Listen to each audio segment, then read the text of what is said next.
जय हिंद दोस्तों, स्वागत है आपका और एक नए वीडियो में और एक नए टॉपिक के साथ। मैं हूं डॉक्टर देवू। मैं हूं राजेश। स्वागत करते हैं हमारे यूट्यूब चैनल। तो चलिए दोस्तों, पहले वीडियो स्टार्ट करते हैं। आशा करेंगे पसंद आएगा, और पसंद आए दोस्तों तो लाइक और शेयर जरूर से कर दीजिएगा। चैनल पर पहली बार आए सब्सक्राइब नहीं किया, साथ में सब्सक्राइब भी कर दीजिए। चलिए स्टार्ट करते हैं। अमेरिकी राष्ट्रपति जो बाइडेन ने दोबारा चुनाव लड़ने से इंकार कर दिया है। बाइडेन ने अगली डेमोक्रेटिक राष्ट्रपति उम्मीदवार के तौर पर कमला हैरिस की उम्मीदवारी का समर्थन किया। और मेरा नहीं ख्याल के बन पाएंगी, क्योंकि जो यूएस है वो आपके सामने ही है कि अब जो है वो यूएस की नेशनलिटी मिलना तो दूर की बात, एक इंडियन वुमेन यूएस की लीडर बने, हाउ इज इट पॉसिबल? नहीं तो यूके का प्राइम मिनिस्टर इंडियन ओरिजिन बना है, इसके अलावा आयरलैंड का प्राइम मिनिस्टर इंडियन ओरिजिन है, इसके अलावा यूएस की वाइस प्रेसिडेंट जो है वो इंडियन ओरिजिन है। तो आप कह रहे ये मैडम जो है कमला हैरिस, अच्छा इंडिया का टच तो है सर, इंडिया का टच तो आ गया है ना। इंडियन नहीं है मगर इंडिया का टच तो है। तो मैं एक चीज को अक्सर नोट किया है और मैं समझता हूँ ये जो ट्रेंड है, ये समझने की जरूरत है कि अमेरिकी कांग्रेसमैन जो हैं वो प्रो इंडिया और एंटी पाकिस्तान क्यों हैं। पता है कि इंडिया के लिए बायपार्टिजन सपोर्ट है अमेरिका के अंदर, सो इंडिया के लिए अच्छी बातें करनी है ताकि जो अमेरिकी स्टेट डिपार्टमेंट है वो ये ना कहे कि ये हमारे सिर्फ पाकिस्तान के खिलाफ कंप्लेंट्स लेके आया है। ये इंडिया के लिए, क्योंकि हम अच्छे ताल्लुकात रखते हैं, तो ये उनके लिए वो भी बात करें, क्योंकि पाकिस्तान की प्लेयर है। पाकिस्तान को छोटा मुल्क तो नहीं है, दुनिया की छठी बड़ी फौज है, इस्लामी दुनिया का वाहिद न्यूक्लियर पावर है। मुझे तो अफसोस हो रहा है जिस तरीके से हमारा हशर आजकल हो रहा है डिप्लोमेटिकली, ये FATF पेरिस में, इतना बड़ा मुल्क, इतना अहम मुल्क, हमने अपने आप को मजाक बना लिया।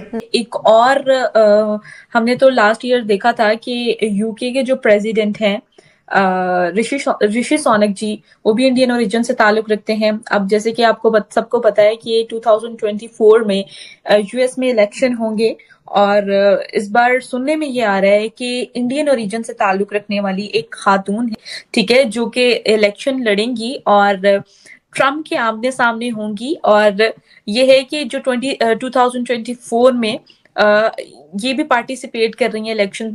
जय हिंद दोस्तों, तमाम भारतवासियों के लिए बहुत अच्छी खबर है। अच्छी खबर यह है कि भारतीय ओरिजिन की कमला हैरिस अब यूएसए में प्रेसिडेंट पद की दावेदार है। जी हाँ दोस्तों, इससे पहले वो उपराष्ट्रपति रह चुकी हैं और अभी भी हैं, लेकिन जो बाइडेन ने अपना नाम पीछे खींचते हुए कहा कि अब राष्ट्रपति पद की दावेदार मेरी पार्टी की तरफ से कमला हैरिस हैं। दोस्तों, मैं आपको कमला हैरिस के बारे में एक ब्रीफ बता दूं। कमला हैरिस की जो माता जी थी वो भारत के चेन्नई से बिलोंग करती थी। उनकी कमला हैरिस के माता जी की पढ़ाई लिखाई दिल्ली से हुई, बाद में वो यूएसए चली गई और वहां पे शिफ्ट हो गई, फिर वहां पे उनकी शादी हुई, फिर कमला हैरिस जी का जन्म भी यूएसए में हुआ। लेकिन वो एक इंडियन ओरिजिन है। उनके माता और पिता इंडियन थे और हिंदू थे। शायद पिता उनके यूएसए के थे, मैं कंफर्म नहीं हूँ, लेकिन माता तो डेफिनेटली भारत से ही थे और इंडियन ओरिजिन भी कहा जाता है कमला हैरिस को। तो पाकिस्तानियों को तो जल के फट गई है कि अब एक हिंदू और इंडियन ओरिजिन राष्ट्रपति पद का दावेदार है। और विवेक रामास्वामी जी जो इस बार अपना नाम पीछे खींच लिया, उन्होंने ट्रम्प को आगे किया, अगली बार वो भी दिखेंगे आपको। तो पाकिस्तानियों को तो जल के राख होना ही होना है। The biggest twist yet in the race to the White House. U.S. President Joe Biden has finally called it quits as a Democratic contestant. He has named Vice President Kamala Harris to lead the Democratic Party's ticket against Donald Trump. कि अभी जो है vice president जो है वो Indian origin से हैं, और कहा यह जा रहा है कि आगे चल के बहुत जल्द जो है ये आपको नजर आ सकता है कि प्रेसिडेंट भी जो है वो वहीं का बने। 130 इंडियन अमेरिकन जो हैं वो बाइडेन एडमिनिस्ट्रेशन की पोजीशन में। और आपकी इंफॉर्मेशन के लिए दोस्तों बता दूं कि जो डोनाल्ड ट्रंप थे, अमेरिका के साबिक सदर, उनके दौर में तकरीबन 80 इंडियन अमेरिकन जो थे वो अमेरिका की पोजीशंस में थे। सो यू कैन इमेजिन कि अमेरिका के अंदर जो इंडियन ओरिजिन के जो लोग हैं वो किस तरह अमेरिकन जो इंस्टीट्यूशनल अपरेटस है उसमें किस तरह वो इन्वॉल्व है। अब जारी बात है, इसके लिए ये कोई अगर पाकिस्तानी पर्सपेक्टिव से, ये दुनिया किसी और पर्सपेक्टिव से देखा जाए, ये कुछ साजिश नहीं है। ये सारे बड़े पढ़े लिखे लोग हैं और इनकी बड़ी वैल्यू है। और अगर आप इनको देखें, जैसे मैंने बताया कि 130 जो इंडियन अमेरिकन है, 130, यानी कि ये उससे भी आगे निकल गए, डोनाल्ड ट्रंप से भी आगे निकल जाए। और इनको व्हाइट हाउस में जो पोजीशंस दी गई, इससे पहले बराक ओबामा तकरीबन उसने 60 इंडियन अमेरिकन को अपॉइंट किया था। उसकी जो बराक ओबामा की 8 साल प्रेसिडेंसी थी उसमें 60 इंडियन अमेरिकन, डोनाल्ड ट्रंप ने 80 इंडियन अमेरिकन और बाइडेन ने आगे तो 120 इंडियन अमेरिकन जो है उनको वो कर दिया। और कहा जा रहा है कि इसके अलावा जो तकरीबन 40 इंडियन अमेरिकन हैं वो मुख्तलिफ जो स्टेट एंड फेडरल लेवल की जो अदारे उनमें इलेक्ट हुए हैं, ठीक है जी। 4 जो है वो हाउस ऑफ रिप्रेजेंटेटिव में जो है इलेक्ट हुए हैं और तकरीबन इस वक्त जो 20 इंडियन अमेरिकन हैं वो यूएस कंपनीज को लीड कर रहे हैं। सो आप इमेजिन करें कि जो इंडियन फुटप्रिंट्स हैं वो कितने ज्यादा हैं अमेरिका के अंदर। और मैं भी आजकल अमेरिका में हूँ, मैं यहाँ पे बहुत सारी चीजें जो हैं वो स्टडी कर रहा हूँ, देख रहा हूँ, बहुत सारे मैंने शहर घूमे हैं। अभी मैं शिकागो में हूँ और यहाँ पे भी काफी ज्यादा जो मैंने अदारे देखे हैं, लोगों को मिला हूँ, ऑफिशियल कोई मीटिंग्स भी की हैं, इनके मीडिया हाउसेस में भी गया हूँ, अभी भी कुछ विजिट्स मैंने करने हैं। सो आप इमेजिन नहीं कर सकते कि ये जो लोग हैं इंडियन अमेरिकन ने किस तरह कंट्रीब्यूट किया पॉजिटिवली, ठीक है जी। ये बड़ी बड़ी इंपॉर्टेंट डेवलपमेंट है और ये जो लोग हैं इन्होंने कितने ज्यादा इंडियंस के लिए रास्ता खोला अमेरिका के लिए। अब ये आपकी जो हर मुल्क जो अमेरिका में कंट्रीब्यूट करेगा, अमेरिकन आपको नौकरी इस बेस पे नहीं देंगे कि आप इंडिया से हैं, आप चाइना से हैं, आप फ्रांस से हैं, आप पाकिस्तान से हैं। वो आपको नौकरी देगा कॉम्पिटेंस के बेस के ऊपर। सो जो बेंचमार्क है वो कॉम्पिटेंस है, जो बेंचमार्क है वो ये है कि आप लोगों की कितनी एक्सेलेंस है अपनी फील्ड में, दैट इज द बेंचमार्क। अगर आप उस बेंचमार्क पे पूरे उतरते हैं and you feel they feel like कि हाँ जी ये जो बंदा है इसको ये कैपेबल इनफ है, हमें इसको स्पेस देनी चाहिए, तो आप इमेजिन कर सकते हैं कि वो उसको स्पेस देते हैं। अब ये देखें कि आज और मजे की बात है, मैं देख रहा था कि जो इंडियन अमेरिकन हैं वो ये बाइडेन एडमिनिस्ट्रेशन में नहीं आए, ये रोनाल्ड रेगन के दौर में भी आए। और यहाँ पे डिफरेंस आता है पाकिस्तानियों का और बहुत सारे और ममालिक का। मैं जब बहुत सारे पाकिस्तानियों को मिलता हूँ, वो ये नहीं है कि पाकिस्तानी यहाँ पे डिफरेंट पोजीशंस पे नहीं है, लेकिन इतना ज्यादा सिस्टेमिक तरीके से एक इंस्टीट्यूशनल अपरेटस के अंदर बड़ी तादाद में नहीं है। ये नहीं है कि है ही नहीं है, बिल्कुल बहुत सारी जगहों पे हैं, पॉलिटिशियन भी हैं, इलेक्ट भी हुए हैं, लेकिन एक जो रिकॉर्ड मेंटेन किया जाता है वो नहीं है। आपको इस तरह का बहुत सारा डाटा पाकिस्तान के बारे में शायद ना मिले। उसकी वजह यह है कि जो पाकिस्तानी हैं वो यहाँ पे एक दूसरे को मिलते गिलते वो सारा कुछ है, लेकिन वो एक जो कनेक्शन है वो नहीं है।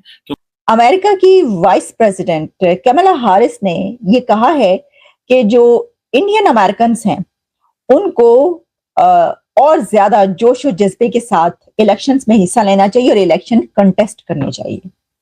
कमला हैरिस एक जगह पर, आपको पता है कि आजकल इलेक्शन का दौरा है यहाँ पर और इलेक्शन कैंपेन्स चल रही हैं, तो कमला हैरिस ने इसके ऊपर एक जगह पर मौजूद थी। वहां पर उनकी जो इंडियन अमेरिकन की कम्युनिटी है वो भी बड़ी तादाद में मौजूद थी। इसके ऊपर उन्होंने ये कहा कि जो इंडियन अमेरिकन हैं, यानी ऐसे लोग जो कि इंडिया से आकर अमेरिका में बसे हैं, वो उन्होंने यहाँ पर बहुत ही जबरदस्त काम किए हैं, हर चीज में वो बहुत आगे हैं। और इसी तरीके से उनको अब भी जो उनकी वैसे तो काफी सिग्निफिकेंट एक होती है तादाद इलेक्शंस में भी, और जो लॉ मेकर्स हैं उसमें भी काफी इंडियंस हैं, और इसके अलावा ऐसे प्लेटफॉर्म्स पर इंडियंस की लॉबी तो छाई हुई है। लॉबिंग की तो आपको पता ही है हम कितनी ज्यादा बात करते रहे, और आपको पता है साजिद तार साहब तो इस बारे में मशहूर और मारूफ हैं। वो हमेशा से उन्होंने लॉबिंग के सिलसिले में जो है वो बताया करते हैं।